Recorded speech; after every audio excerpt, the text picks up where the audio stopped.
Hello, everybody. This is our first interview for Fireman's Corner. We are blessed with the opportunity to be able to talk with David Carpenter. He aided in the rescue efforts during the 9/11 terrorist attacks on the World Trade Centers. Mr. Carpenter, like many other first responders, arrived at ground zero amidst the chaos and proceeded to assist in rescue operations to help people from the Twin Towers. He is also a survivor of Tower 2 when it collapsed. Good morning, David. How are you? Good morning. How you doing, Bo? Doing good. First, I want to thank you for being willing to talk with me and to go through this whole interview. I know that some of the stuff with it, a lot of this stuff is pretty personal and might be hard to recall and talk about. I'm sorry, I've done this a couple of times.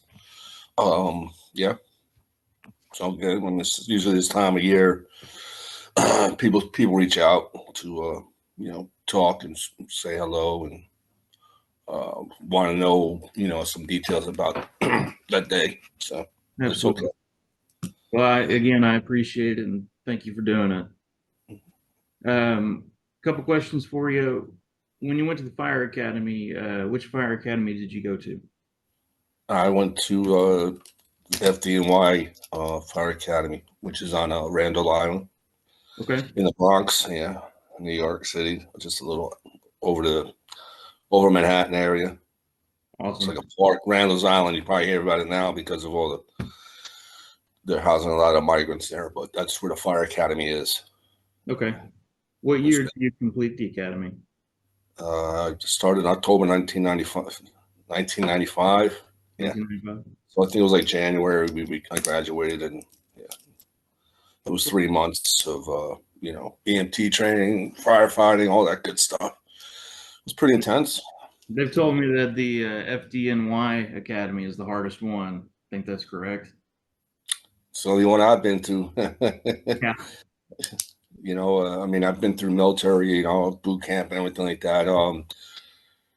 Yeah, it's like you have to want it, I mean, you just can't go there for it, like, and say, I'm just here because it's the FDNY and I want a job. You have to actually pour your blood, sweat, and tears into it. A lot of study, a lot of training, a lot of camaraderie. Hmm.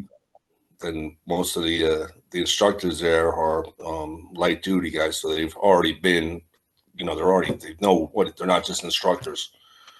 Right. Reading from a book, they know what they're talking about. So Right. most of the Yeah. Um, what was your position or role in the department on 9/11? I was firefighter slash chauffeur, engineer, or driver. Okay. Uh, I wasn't driving that day. Another guy was doing some overtime, so he was driving that day. So yeah, just a firefighter, chauffeur, Okay. engine. Well, I know some places call them engineers, whatever. We call them chauffeurs. Basically, driver, pump operator. Yes, sir. Okay. And then what station were you at on 9/11? I was in engine 83, um, out of 29, which is in the South Bronx, New York City, the Bronx, like the Mott Haven area. Pretty good area.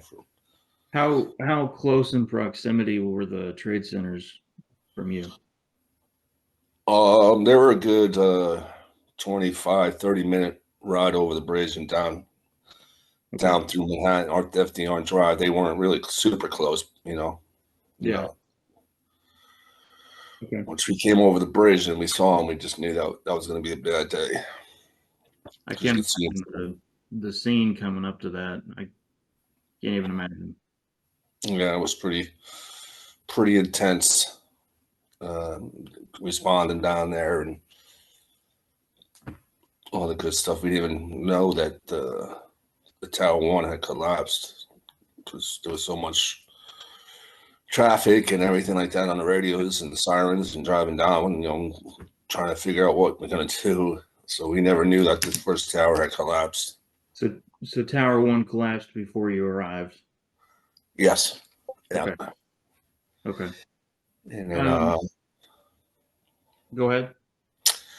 oh yeah, no, I said we were driving down the West Side Highway and people were, cheering us on and we get there and took all our gear, that we thought we were going to need, our packs and hoses and this and that. And it was kind of crazy because I'm like, there's no way we're making the 97th floor. There's no way. Not today, with all this gear, we might be taking shuffles or whatever, but when it wasn't going to go the way everybody thought it was going to go, bringing like we regularly do our normal stuff of, bringing our hoses, connecting to the standpipe, trying to fire. But this was different. Yeah. And then we were walking down. We got underneath the pedestrian bridge, walking and looking up. Looking up for a long time and watching it, seeing what was going on, watching the, seeing the jumpers and stuff. That was pretty tough. Yeah, you had mentioned the other day that was something that really stood out to you. Yeah, that really stuck, because it was just, it wasn't just one at a time, sometimes it was like 10 jumping at the same time or one after the other, just, it was, and human body when it's falling from that height it seems like it's in slow motion, but then when it gets closer to the ground, it's like wham. Yeah. And, I told my buddy we were walking. I said, I can't look up no more, Billy, because I don't want to watch this no more, And then he said, run. I was looking up. He grabbed me. He said, run, and heard the snap, and then I just started pancaking down, and we just. At that time, was just every man for himself, basically. So we just ran. Everybody was all spread all over the place. And then we got caught in all that crap and the cloud and dust, and kind of got regrouped together and went back down. Went back into where like the collapse was, and just eerie, Yeah. Quiet, very quiet, very tranquil. Cars were on fire, fire trucks were on fire. It was just like, but it was just so tranquil, so quiet. It was like kind of eerie. Yeah, it was weird. Yeah, I was like, kind of like, am I alive? It's just what the hell, And then all of a sudden, it was like a big, just everything just came like a wave, and you heard people on the radios and guys trying to get other guys and rescuing people, and unfortunately finding people that didn't make it. Firefighters, was we kind of went to a firefighter only mentality, so we weren't really getting other, civilian people. It's mostly trying to get the firefighters accounted for, and then we go back and get what was left of some of the civilians and stuff. It was a it was a long day on all all hands on deck right there. I mean, we just were searching through every caves and little areas, parking lot. We got down to the parking garage for a little bit. Yeah. It was just crazy. Now I heard go ahead. No, you're good. I heard a rumor or a fact that you guys had to change out your bunker boots every couple hours because they kept getting overheated. That's probably not really true. Unless you were really, maybe a couple of days later when the pile started getting burning and stuff like that. I have heard of guys like, the boot got a little hot or something like that because they're standing, it's all still burning underneath, But as far as that day, no, that really didn't happen. Well, I didn't experience it. Okay. Okay, so I'm gonna go ahead and go through the list of questions that I had. You kind of already did this, but if you could just recall whatever you were doing that morning at the station, and do you remember what they said when it came over the radio? Well, that morning I was doing the house watch early in the morning, and it was a really pretty day. It was really like the whole weekend was muggy, August, nasty weather. Then we had the big storm like Monday, I think Monday night, kind of came through Canadian air, whatever, cleared it all out. It was just perfect, beautiful, crisp day. Like, wow, this right. And I was making coffee, doorbell rang, So I went up to the front, and it was a new captain who just got promoted out of that Division One. So they didn't have any place for him, so they put him in our firehouse in '83 to be the captain for the day. And he was from Brooklyn, and kind of made a joke. I said, "Well, the Brooklyn, the Bronx, don't get along, right? We'll show you something good today. Some real fire. Just kind of a little ball breaking and stuff." Yeah. So made some coffee. Guys started coming in because at that point it was changing tours at 9 o'clock.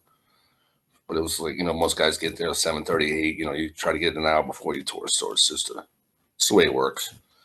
Mm-hmm. Make coffee, guys coming in, newspaper, bagels. And then all of a sudden it was like, someone's like, "What the fuck?" And what? TV. And he looked at the TV, and there was a guy, the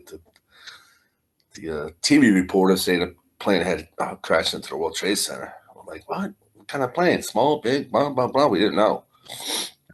And then I was like, "Oh, we're definitely going there. We're going to go to," because number one, we were a foam unit. Number two, we usually went on, like, because we're close to the FDR and all that, to Manhattan. So, And a mutual aid. yeah, so yeah, it's not really, I guess it's called not mutual aid, but call it relocating to other firehouses. But Okay. yeah, so then we were deciding who was going to drive the day. It was me. Another guy, Billy Martin, was with me. Paulie Fowler was kind of young on the job, and Mike Colorni, who was like the senior guy. So Mike had the overtime. So me and Billy said, "Hey, you want to drive?" And he's like, "Yeah, I'll drive. I'll take it. I'll tell you to drive." So we were like, "Okay." Got everything settled, checked the rig, and the stuff still going on with the plane crash. And then I'm like, "Oh, fuck it, we're gonna go, man. We're gonna get ready to go." And all of a sudden, I heard another guy go, "Holy shit, what?" And I looked up at the TV, and that's when the second tower got hit, Yep. or the first tower, Tower One, and Tower Two got hit first, I think. Anywho, it was the second airplane coming through, and you saw the big fireball and everything like that. And right when that happened, the tones went off. Mike grabbed the ticket, and he's kind of like a really nice guy and cares about everybody. We used to call him Grandma. And so we get on the rig, and he read the ticket wrong. He thought we were supposed to go to 35th Street and 2nd Avenue for the staging area. And so he lights and sirens all the way down there. True traffic, everything was blocking up, so we're trying to find roads to get off. Finally get down there, and the captain's like, "83 engine to Manhattan, we're here." And they're like, "No, the staging area is at 35 engine, which is on 125th Street and 2nd Avenue. So all he saw was 35 and 2nd Avenue. So that's what he thought. Yeah. We had to go another probably good 20, 25 minutes trying to get through that traffic back up to Harlem for the that was where the staging was going to be, the staging area. And by the time we got there, one of the chiefs, Bernie Sheffield, had they weren't waiting anymore. So he was an old time chief too, great guy. So him and his driver and a couple other guys, they left. They went down there. They didn't wait for us. So then we got to 35. Finally make it back up to the staging. There's a couple other engine companies waiting for us. And yeah, now we go on the other side. We're going down the West Side Highway. And that was, and then the rest of that story had happened. But if he had not read that ticket and got lost, I'd probably not be here right now talking to you. So Wow. it was a crazy story. And I remember being at 35 waiting, and some lady came out, and she's like, "I got beyond, this is Harlem, all right?" So she comes out, and it's 8 o'clock in the morning, 8:30, whatever. She's got a little brown bag, and she's like, "You all going to the Pentagon?" "Pentagon? What are you talking about, lady? Look down the street." We had no idea that the Pentagon got hit, or that more planes coming in. No, we had no idea. Hmm. So we're like, what? Until later on in the afternoon when we're done, and we're like, all of a sudden, like, the F-16s are buzzing the city, and like, what the fuck's going on? And they're like, dude, we're under attack, man. Like, planes are coming in, and the White House again got hit, the Capitol, the Pentagon. I'm like, are you serious? But at that point, after that, it was just like, wow, all right, head on a swivel kind of thing, No because joke. yeah, after it collapsed and everything, it was very dangerous down there, because people don't realize how dangerous it was to be there. Because you could have fell into a crevice or a steel beam. We were sitting underneath the tridents. I mean, they could have fallen at any time. Right. There's a lot of dangerous stuff down there, Yeah. not knowing that the air was just as bad or even worse. So, Right. that was pretty much, the rest of the day was just rescue recovery and, bringing, bodies and stuff like that to whatever setup morgue they had, or it was really just like a big, like electric room kind of area. Yeah. That's what, that's where we brought the brothers that we had found that were, deceased. So it was pretty tough there. Pretty tough doing that. What was your first impression when you got to the tower? That we weren't going to make it to the top floor, the 97th floor. We weren't going to be able to put that fire out. There was no way. Did y'all go inside the tower at all? No, Okay. no, no. We were just at the base of it. And then that's when that's when the collapse happened. So Okay. kind of ran. Yeah. When the tower was collapsing, can you recall what you were thinking, or you just focused on running as fast as you could? Yeah, just running and looking behind and seeing that huge wave of shit coming at you, and then it's like, yeah, fuck. Next thing you're on your feet, you're getting thrown 20 feet down to, in your gear and stuff like that. So, and then trying to get your coordinating, you're trying to find yourself where you were because it was so pitch black. And then, the sun started peeking through, so then we all got back together. But yeah, it was more of a run, thinking about family and stuff like that, my kids and wife. So You were married and had kids at the time? yes, yeah, yeah. Married, still married, same. Yeah, I have four Okay. four children. They were all one was in middle school, two were in like elementary, and one my daughter was like elementary, but she was young. Yeah. Okay. So and then they ran home, and my wife was there with her sister. And they were all crying because I called my wife on the way down and said, I'm going to the World Trade Center and put the TV on. She said, we're watching it. And I said, well, I'm not going to be home tonight, obviously. Just keep an eye on. I'll call you. I'll try to call you later, blah, blah, blah. I love you, and tell the little kids. And this is before the tower collapsed. So Hmm. we're on our way. She thinks we're down there. She sees the collapse. Somebody, oh my God, the firemen, the police. That's what everybody was saying. So there was no cell phone service. And my cell was on the rig, which is, you know, 10 blocks up the street, 15 blocks up the street.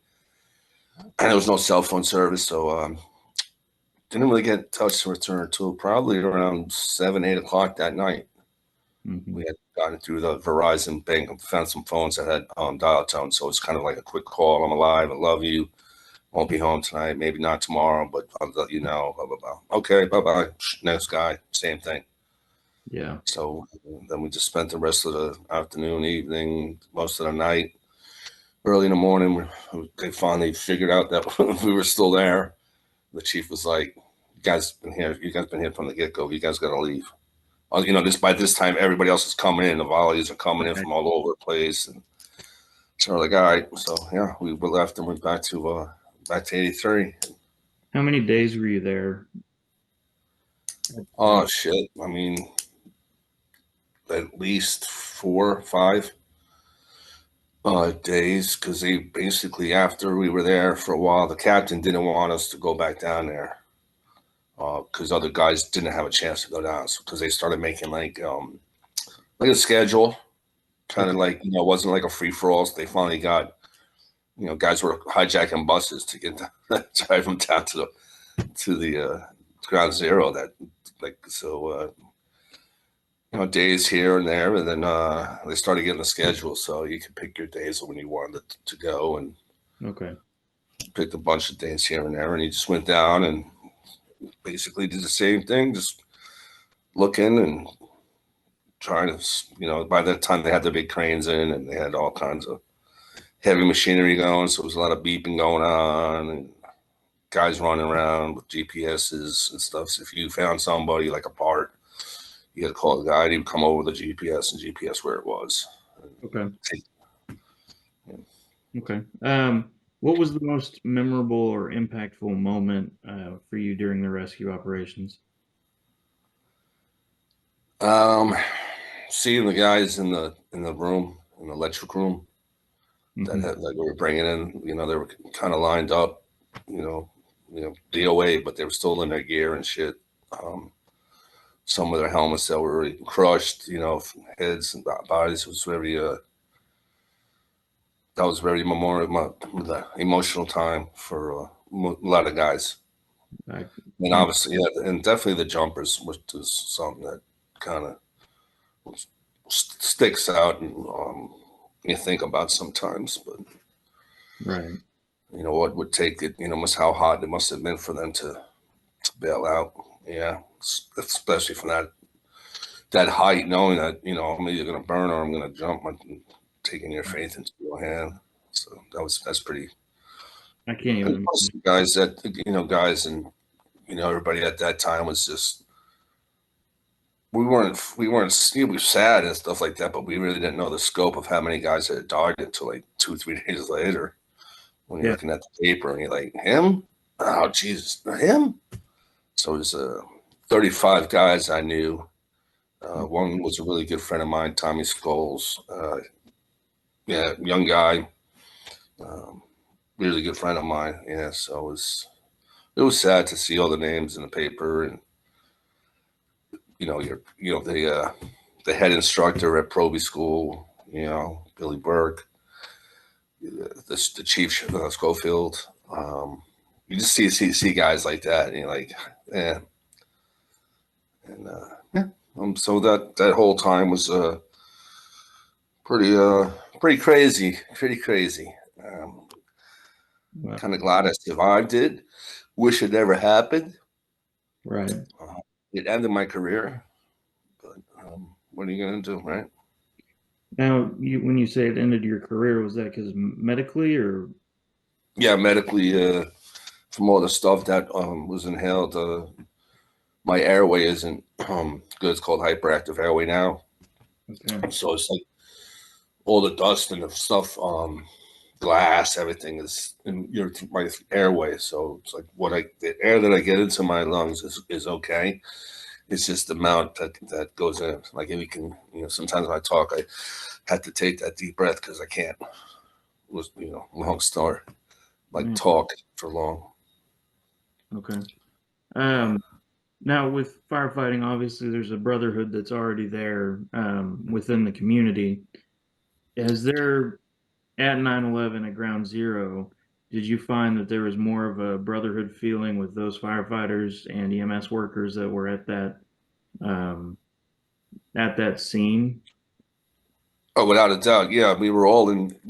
There wasn't that many guys or companies that survived. You know, that's one thing. I have a ribbon has 2 stars on my uniform, which it means you're a survivor. So it's a pretty big important medal to me anyway, because Yeah, not that many guys were able to get it. right. I don't even know. I would be surprised if there's more than 50. I think there's less than that actually could say they survived the collapse of the World Trade Centers. Man. And but uniform wise, and it's kind of a special thing for me. But it's been a lot of people say it's so many years ago. Yeah, but it just seems like it was not yesterday, but it wasn't 20 something years ago. You know what I Yeah, mean? that's not something you can write off and say, oh, it's 20 years ago. you know, that's not something that goes away. No, I you'll never know. When it happened, I think I was second grade maybe. So I really didn't know what was happening. I know that I came home and my dad made us watch the TV, the news, and I remember him saying that this was a huge deal. Um, and of course, over the years, I've learned what happened, and it was I I was just too young to understand it. Right? Yeah, that's the problem with the not the problem, but like people, these young guys, they forget because they weren't even, some weren't even born, or some were just too young not to know what that was. So, and Right. every year it goes on. It's that's why I like to do things like this, is try to keep it, pass it along that, hey, this is what this is was Absolutely. something serious, especially in the fire service. Everybody's like, oh wow, you were there, Jesus. I could imagine, but it could have happened to anybody, I guess. But that day was epic. It was crazy, man. I can't imagine. Were there any particular individuals or groups of people that you helped that stood out in your memory? Yeah, one guy was I have one of the pictures I think I sent you. Um, his name was Danny Esperito. He was a lieutenant, and he was like the first one that they must have found, because they had put him on a Stokes basket and put him on the tower ladder and brought him down, and then we grabbed him. But um, they had wrapped his jacket, his head around his top part of his body, because he was crushed Yeah. dead. So we just had to carry him to the ambulance and put him on the ambulance to take him away to the morgue. And then it was weird because that had happened, and then the rest of the day goes on, and you're still doing. And then, like, probably about 3 or 4 days later, no, it wasn't. It was more than that. It was probably about a week later. Uh, go back to work, and then we get not detailed, relocated down to Manhattan, Hmm. and we pull up to relocate, and well, people everywhere, flowers, women, wives, children. We're at the firehouse, and I looked down, and there was a big picture, and it was Danny Esperito. It was lieutenant. That was from that firehouse. So it's kind of ironic. Like, here's a guy that I take out, first guy I take out on ground zero. Found his name, Lieutenant Danny Esperito. Yeah. And then, like, a week later, out of all the companies to go down there and relocate to his firehouse. So it must have been like kind of, it was just weird feeling Yeah. to be like, wow, this thing, I was like, that's the guy that my first body we got was him. And I guess somebody told the wife, and she came out and she was crying, but she was, very thankful. And, you know, she was still probably in shock. And, everybody was at the firehouses, everybody, was there for support and everything like that. So, Right. and yeah, that was one of the most memorable parts of it. And the good, the people, the people that came out and, handing out sandwiches later on in the afternoon, washing guys' eyes out, with saline solution, sodas, Gatorades, Snapples. Hmm. Because Snapple was just coming out, I guess, or been out, but I will remember this stuff. They had, it was across the street, and I know you've seen the pit, like, it has like the stairs go up. They're kind of like moon shaped stairs. Uh, and it's in like a big lobby, and up on top was this big Snapple, like, vendor event kind of thing going on, where she had tables full of fucking Snapple. I mean, so we were like, dude, Snap. We were like just drinking as much as we could of that stuff, because it was just, your mouth was just, you just needed something, whether it was Right. water, Gatorade, anything. And I just remember seeing the Snapple. So every time I see a Snapple in the store, it's like, I remember that part. It's like, Yeah. yeah, Snapple. That, but even though it wasn't ice cold or nothing like that. It was still just you had to get something in you, man. It was a hot day. It turned out to be a pretty hot day, and a lot of guys were starting to get dehydrated and stuff because there really wasn't Right. water until later on, and everybody's like all the businesses started like making slab sandwiches, and hanging out water, and doing their part to do something, to help out, and especially in that area down there, was it's a small community or neighborhoods, and they all came out and were really concerned about the firemen and stuff and the cops. So they did what they had to do, or what they felt like they were doing something. Yeah. Right. Um, I just got reminded that we were running out of time. We have 8 minutes left. So one of the questions is kind of a personal one, but how have you coped with the emotional and psychological aftermath of 9/11? That's a good question. Actually, it's been a ride, been up and downs. Sad moments, PTSD. Obviously, I've been diagnosed with that. Just have your good days and bad days. I did actually go to a place called Center of Excellence. It's up in Maryland. Okay. It's run by the International Association of Firefighters, and it's a recovery rehab center. Okay. But it's only firemen. It's all it is. It's firemen from all over the country. And if you're a member of the union, um, and you need some help, or anybody you know needs some help, reach out to that center. Um, I spent 42 days there, and got the main part that I wanted to go there was for the mental part of it. So you talk about what major event you have. You get all kinds of counseling, and Yeah, help you it work. changed. It changed my work. Changed a lot of guys' lives. It changed my life, for the better. I'm not a big boozer no more. I kind of refrain from that. Like, do like drinking a beer here and there. But my thing was for PTSD. So they do two things. They have the substance abuse and mental health, Okay. but they're all combined together in the same classes, except that some guys get different classes than others, if that makes sense. Yeah. Food, they have three buildings that are set up like fire stations, like day rooms in the fire stations. And I got bunk like a rooms where they four guys, showers, food, beautiful property. Um, you're doing classes for 6 hours a day, and the rest of the day you can do what you want on the campus. And there's a pool, workout facility, computers, telephones, yada yada yada. Okay. Cool. Yeah, it's called the Center of Excellence in Maryland, Upper Marlboro, Maryland, just east of Washington, D.C. And yeah, I just got back a little while ago, so I'm trying to stay the course and stay positive. So Good. Good. yeah, Well, man. I'm glad to hear that it helped you.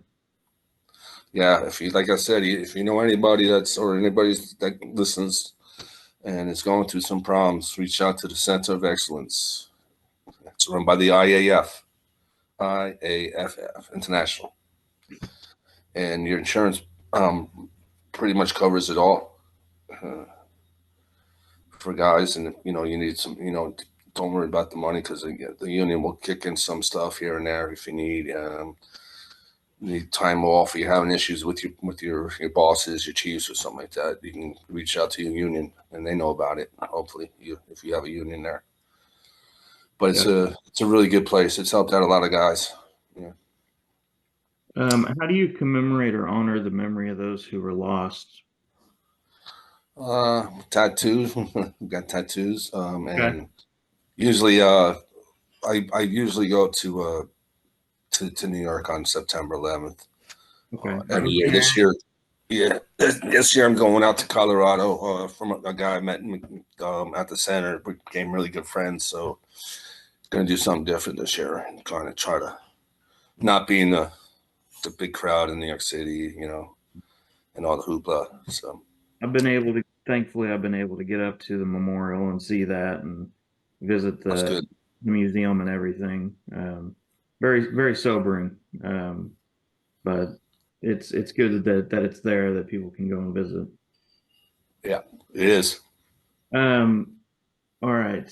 What advice would you give to young firefighters or first responders based on your experience? Number one is to, trust your instinct, trust your gut, rely on your brothers, rely on your training. Don't sweat the small stuff. Everybody's, firehouse ball breakers. And don't show you your thin skinned, or you're gonna just continue to get your balls broken. And yeah, definitely attach on to the senior man or an older guy and pick his brain and learn from his stories. Like maybe he did something wrong that he says I did this wrong, and then you might in that same situation remember that and do something different. Yeah. And yeah, just enjoy the greatest job on the world, and stay low, be safe, let the water flow. Okay. Last question for you. What are your hopes for how people remember and learn from 9/11? That people went to work that day. Innocent people. Firefighters, cops. We had nothing to do with what was going on in the world, and just the innocence that was lost. Hopefully, we can get that back. I guess if that's the question you're asking me. I think Yeah. Yeah. hopefully Um, people can. Everybody said never forget. That's the whole thing to say, right? Never forget, never forget. So we have to make sure that no one forgets. do We you never feel like forget. do you feel like a lot of people have forgotten? Oh yeah, yeah. It's always seems like this month or next week is like when everybody starts